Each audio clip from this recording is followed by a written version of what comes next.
The 5 Days of Light, a child's message.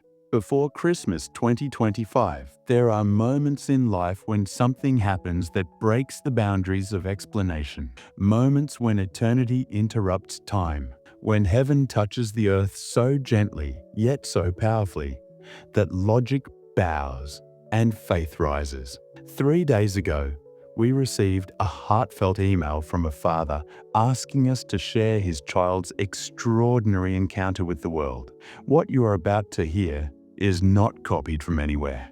It is a completely original telling inspired by faith, urgency, and divine love. This is a story meant for every generation, especially for those who believe children carry voices we often stop hearing as we grow older. Hi, I'm 8 years old. My dad is sitting with me because the thing I saw, it is big, and sometimes I feel nervous telling it, but Jesus told me I must speak, so I will try my best.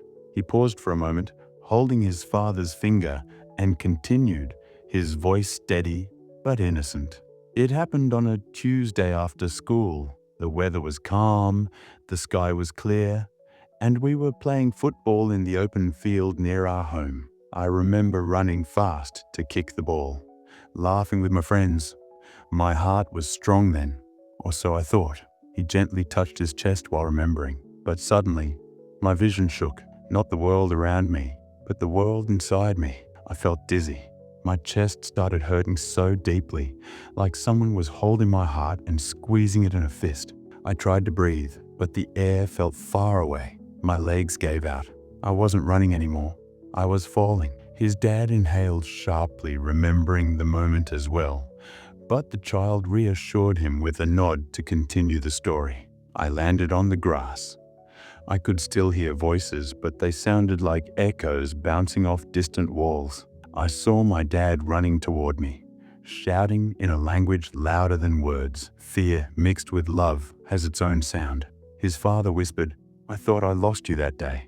But the child continued. My dad lifted me into his arms. I felt weightless, but not in a peaceful way, in a frightening way. He carried me into the car, driving with a trembling urgency that shook the steering wheel. His tears were falling faster than words could pray. The car ride felt long, even though it wasn't.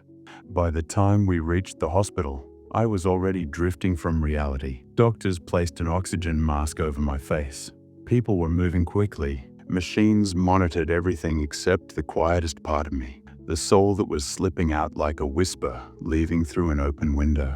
And then, he said softly, everything stopped. When the physical world loses its pulse, the spiritual world gains its clarity. There was no darkness, not the terrifying kind. There was a light not made from photons, not born in stars, not borrowed from the sun. It felt alive and loving, filled with a knowing embrace, like recognition before arrival. The child realized he was no longer in the hospital. He was watching it from above. He observed doctors performing CPR on his lifeless body. His father was on his knees, palms covering his face. No sound escaped them, yet the universe heard everything. That was when he realized death is not always a descent into void. For some, it becomes a door into belonging. A kingdom built of presence, not pictures. He suddenly stood in a vast realm painted in splendor beyond education or imagination.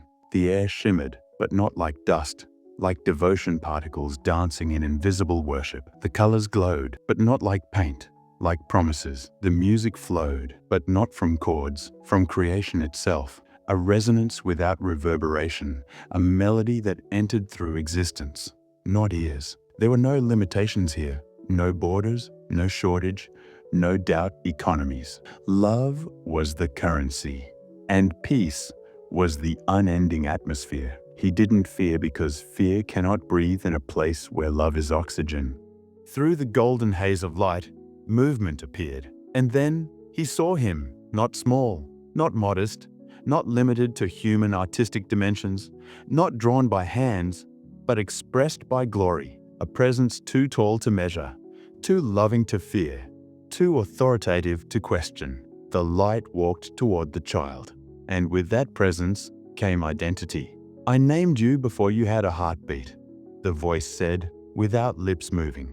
No booming thunder, no theatrical shock. Instead, a calm authority carried like a shepherd's weight, measured not by staff, but certainty. The voice called the child gently, yet irresistibly. You must tell them, not so they fear what they can't understand, but so they return to what they once felt, but stopped knowing.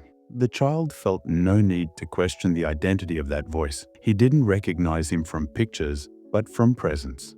Because divinity carries a signature emotions, can read even before theology can. Jesus didn't give him a sermon. He gave him a vision calendar, a calendar not etched in numbers but illuminated in moments. 5 dates shone brighter than the others. December 20th, 21st, 22nd, 23rd, 24th, 2025, just days before Christmas.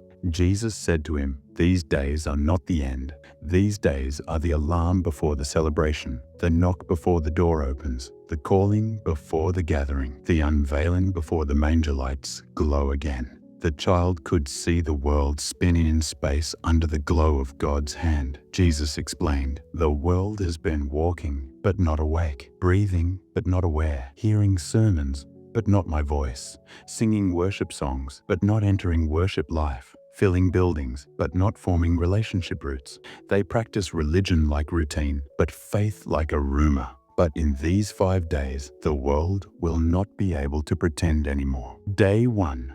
December 20th, 2025. The call without sound. The child saw the world halt simultaneously, not because an announcement blared on TV, not because sirens screamed in nations, but because hearts all over the world heard an unspoken invitation. People in markets froze, holding grocery bags mid-air. Teachers paused mid-lesson. Construction workers gently dropped their tools, not out of shock, but surrender. Some whispered under their breath, "Why do I feel like I need to pray right now?" Others instantly cried, not dramatic tears, but honest ones. Their hearts rang like church bells without towers. Repentance wasn't forced. It was remembered pain finally translated into prayer.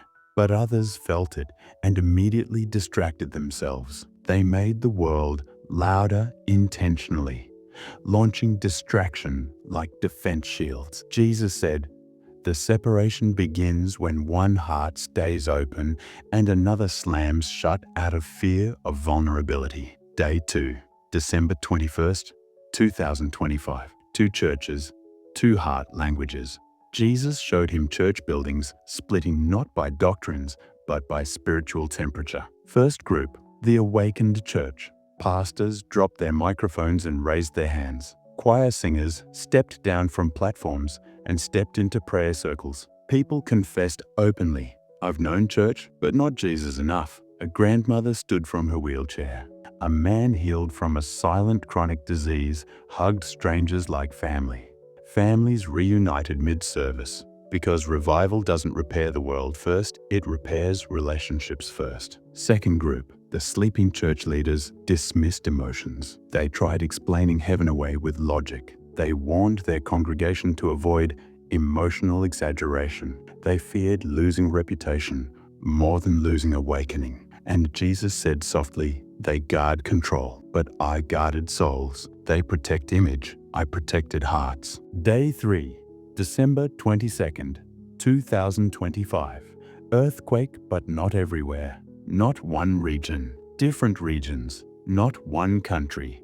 Multiple surprises, but here was the difference. Where people prayed together, the quake stopped at their prayer boundary, like it respected spiritual authority. Jesus explained, "Not that I choose who lives or suffers, but I honor surrendered hearts like safe territory where darkness is not permitted to rule."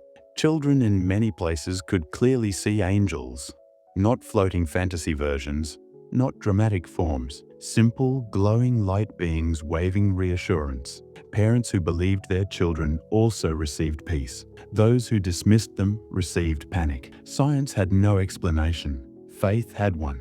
Day 4, December 23rd, 2025. Hard hearts melted. The child saw transformation waves, Prisoners praying, politicians resigning from power greed, celebrities confessing emptiness, a violent heart kneeling softer than snow landing, a broken father apologizing to his son, a mother forgiving silently, teenagers tossing addictions like trash into bonfires, a cynical mind crying, God was real this whole time. I was just too loud to notice. This was not small revival. This was generation-scale heart. Jesus smiled, not out of victory, but reunion joy. The light didn't scream. It spread, a silent global light cascade that felt like truth hugged the world at once. The baptized hearts glowed peacefully. The closed hearts shook angrily. Not that Jesus rejected them, but he honored their choice. He said, "Love knocks, choice opens." After the vision, back in the hospital, the vision faded. The child gasped and woke up with his father holding his hand, whispering thanksgiving prayers. Doctors said, "We can't explain how your heart stopped for minutes, and you are healthier than before." His dad said, "I don't need an explanation. I got proof." The child said, "I may be 8, but my message is older than the world." Jesus said, "Prepare hearts, not storage rooms. Pray now. Choose now. Love him now. Know him now." These 5 days before Christmas 2025 will only reveal what hearts carry today.